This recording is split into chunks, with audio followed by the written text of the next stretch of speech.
La nouvelle série du Seigneur des Anneaux, lancée par Amazon, s'intitule Les Anneaux de pouvoir. La première bande-annonce qui vient de sortir annonce déjà quelques détails quant au récit qui sera conté. On y voit la création de l'anneau unique, tandis que le début du premier film de la trilogie, La Communauté de l'Anneau, est récité. Il est confirmé que la série est un préquel au film et qu'il sera question du forgeage des anneaux, de l'ascension de Sauron, de l'épopée du Numénor, mais aussi de la dernière alliance des elfes et des hommes. La première saison est prévue pour le 2 septembre 2022 sur Amazon Prime. Rien qu'au titre, on apprend donc qu'il sera question des anneaux de pouvoir, et sur les 20 anneaux de pouvoir, 3 sont donnés aux elfes.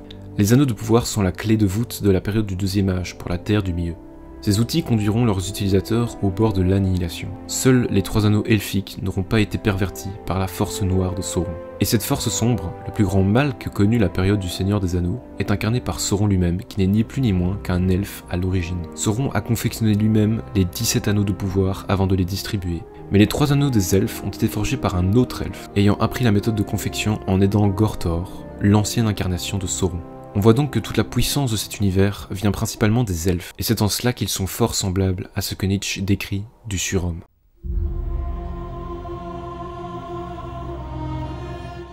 Parmi les peuples de la Terre du Milieu, les elfes sont les plus admirables, d'une grande beauté, alertes, élégants et raffinés, dotés des sens les plus aiguisés, savants et moralement supérieurs. Toutes les qualités échues aux autres peuples, ils les possèdent à un degré supérieur. Mais par une de leurs qualités au moins, cette différence n'est plus de degré, mais de nature. Ils ne vivent pas simplement plus longtemps, ils sont immortels. Ceci institue une hiérarchie incontestable entre eux et les autres peuples de la Terre du Milieu. Cependant, ce ne sont pas des dieux, mais des créatures. Leur immortalité d'ailleurs n'est pas, si l'on peut dire, définitive. La mort reste pour eux possible. Au combat par chagrin ou même par décision, pour s'unir avec un mortel. L'immortalité des elfes n'est pas l'éternité des dieux. Ils naissent, ils vieillissent, ils éprouvent le passage du temps. En cela, ils restent humains. Dans l'échelle des êtres, leur position est donc ambivalente. Des autres peuples, ils sont à la fois proches et distants. Suffisamment distants pour constituer une aristocratie inattaquable, même aux yeux des nains, ennemis héréditaires, lorsqu'ils apprennent à les connaître, voir l'admiration sans borne de Gimli pour Galadriel. Avant son départ de la comté, Sam nourrit une admiration enfantine à l'égard des elfes. Il les connaît à travers les vieilles légendes ou les récits de Bilbo. Il en rencontrera peu après son départ, vers Foncombe, dans le bout des bois. Le lendemain, Frodon lui demande « Les aimes-tu encore à présent que tu les as vus de plus près ?»« Ils semblent un peu au-delà de mes préférences et de mes aversions, si je puis dire, » répondit Sam. « Ce que je pense d'eux ne semble pas avoir la moindre importance. Ils sont très différents de ce à quoi je m'attendais.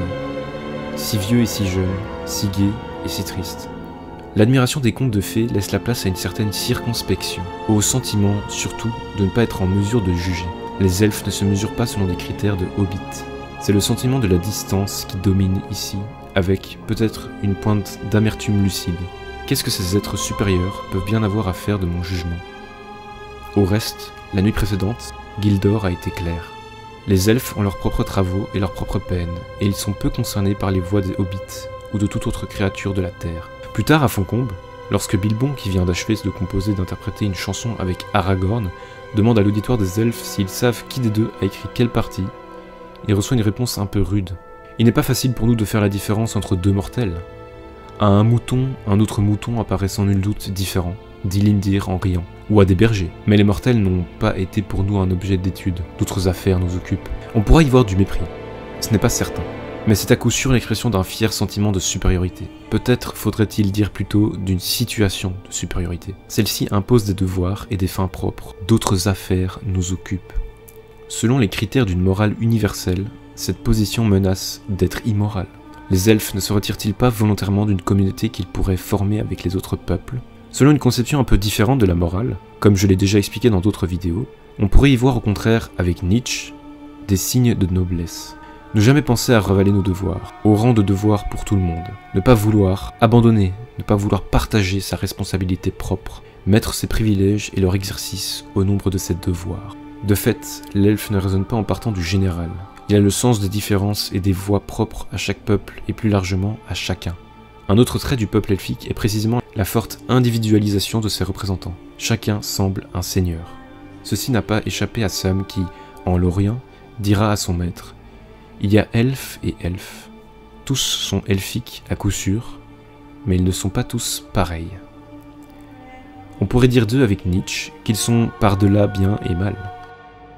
Ceci ne signifie pas qu'ils sont sans morale, mais qu'ils ne pensent pas leur devoir à partir d'oppositions de valeurs universellement applicables. N'est-ce pas ce que Sam pressentait, en les disant au-delà de ses préférences et de ses aversions? Il soulignait aussi la difficulté de les situer dans une échelle et une opposition de valeurs hobbit. Ils sont vieux et jeunes, gais et tristes. Cette subtilité qui échappe aux catégories donne son sens à ce que Frodon présente comme une maxime populaire. Ne cherche pas conseil auprès des elfes, car ils diront en même temps non et oui. L'impuissance à comprendre ce qui est plus grand que soi se réfugie en des idées confuses. J'aimerais tellement voir de la magie elfique, avoue Sam à Frodon lors de leur dernier jour en Lorien. Et Pipin de demander, face aux mystérieuses capes offertes par leurs hôtes, ce sont des capes magiques? Cette notion hobbit n'existe pas chez les elfes. Je ne sais pas ce que tu entends par là, répond un elfe à Pipin. Et Galadriel, à Sam, c'est ce que votre peuple appellerait magie, je crois, bien que je ne comprenne pas très clairement ce que vous vouliez dire. Dans Qu'est-ce qui est noble, le livre 9 de Par-delà bien et mal, on trouve d'autres développements de Nietzsche qui évoquent singulièrement certains traits de l'aristocratie elfique. Ce sont les puissants qui excellent à honorer, c'est là leur art, leur champ d'invention. La profonde vénération pour l'âge et la tradition, la croyance et le préjugé favorable aux ancêtres et défavorable envers ceux qui sont à venir, sont typiques de la morale des puissants. Foncombe est la mémoire des choses anciennes, une mémoire qui en conserve les hauts faits, célébrés dans les chansons. Pour écrire ses chroniques, Mériadoc s'y rendra régulièrement, et le départ des elfes de la Terre du Milieu sera la perte de sa mémoire vivante. Ce n'est pas que les elfes soient conservateurs, c'est plutôt que l'histoire est pour eux un immense champ d'expérience en lequel ils ont appris à reconnaître les grandeurs et à les honorer. Et par leur immortalité, ils restent contemporains des temps anciens. En Lorien, les choses anciennes vivent encore. Riches en objets d'admiration et de connaissances, les elfes n'ont pas besoin de projeter leurs accomplissements dans un monde à venir. Comme le dit Gimli, le passé est pour les elfes confondu avec le présent. Il a la même force et intensité dans leur esprit. Les elfes peuvent voir les choses autrement. En vérité, j'ai entendu dire que pour eux, le souvenir ressemblait davantage au monde qui s'éveille qu'au rêve. L'art d'honorer et de vénérer propre aux âmes nobles n'est pas qu'un regard tourné en arrière. Il détermine aussi les relations présentes avec les autres et avec les choses. L'exaltation, dans la vénération, dans le dévouement, constitue le symptôme régulier d'un mode de pensée et d'évaluation aristocratique. C'est ce qui permet de comprendre que l'amour comme passion doit inéluctablement être d'ascendance noble. L'invention en est due aux chevaliers poètes provençaux. On comprend cependant la méfiance de l'humain Éomer. Les elfes ont la réputation d'être un peuple cruel. La forêt de Lothlórien est un endroit craint et peu ont le courage de s'y aventurer. Comment expliquer ce fait? N'est-ce pas parce que du haut de leur supériorité, les elfes manquent de pitié? Ce sentiment est toujours pour Nietzsche une déperdition de vitalité, un abaissement, une preuve de faiblesse. Aussi trouve-t-on dans l'épilogue de Par-delà bien et mal cette strophe. Je fus méchant chasseur, voyez comme mon arc est tendu raide, car c'est le plus fort qui a décroché ce trait. Mais malheur à vous, cette flèche est dangereuse, comme nulle flèche. Fouillez pour votre bien. Le fait que l'arc soit l'arme privilégiée des elfes indique bien le dégoût de se mêler de trop près au combat et aux choses sales de la guerre. Mais l'arc symbolise aussi la tension entre deux extrémités. On l'a vu, les elfes sont un peuple qui réunit des opposés. Finitude et immortalité, passé et présent, gaieté et tristesse. Mais l'intention est plus fondamentalement l'écart entre l'instinct et la conscience, la nature et la sagesse. La flèche est alors une volonté tendue vers un ailleurs, un avenir, ou encore un dépassement vers le surhumain. Le regard de l'archer est tourné vers des terres lointaines et immortelles. Et pourtant les elfes sont attachés à leur terre comme les racines d'un arbre. Ou plutôt, ils vivent en symbiose et en harmonie avec leur milieu. Le privilège de l'aristocratie, dit Nietzsche, c'est d'être par rapport au reste du monde. Comparable à cette plante grimpante de Java, on l'appelle Sippo matador, qui, avide de soleil, enserre de ses multiples lianes le tronc d'un chêne, tant qu'enfin elle s'élève bien au-dessus de lui, mais appuyée sur ses branches, développant sa couronne dans l'air libre pour étaler son bonheur aux yeux de tous.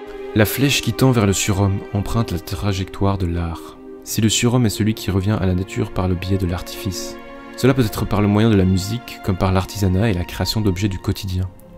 Le soin tout particulier avec lequel les elfes fabriquent vêtements et bijoux indique bien évidemment un sens aigu de la beauté et de l'élégance, mais aussi une aristocratie des apparences qui suscite le désir. La corde tendue de l'arc est donc aussi finalement ce qui provoque une vibration particulière. Les étrangers sont souvent séduits lorsqu'ils sont en présence des elfes. Frodon et sa compagnie sont comme percés par la flèche du désir lorsqu'ils rencontrent Galadriel. Certains rougissent, d'autres, comme Gimli, tombent visiblement amoureux. Ils sont en présence d'êtres érotiques qui aspirent à l'invisible et au divin. Pour toutes ces raisons, on comprend que les elfes soient objets d'admiration et même de fantasme. Heureux les elfes qui, sans lourdeur, se déplacent d'un pas si léger qu'ils sont d'infatigables marcheurs. Mais cette légèreté indique aussi qu'ils ne sont déjà plus vraiment là. Elle s'apparente à une désincarnation progressive, à une disparition prochaine. Moins terrestre qu'aérien, ils nous semblent déjà des anges. Nous verrons donc si cette essence nietzschéenne qu'incarnent les elfes sera comprise et mise en scène dans la nouvelle série d'Amazon. D'ici là, je vous dis au revoir et à bientôt dans une prochaine vidéo.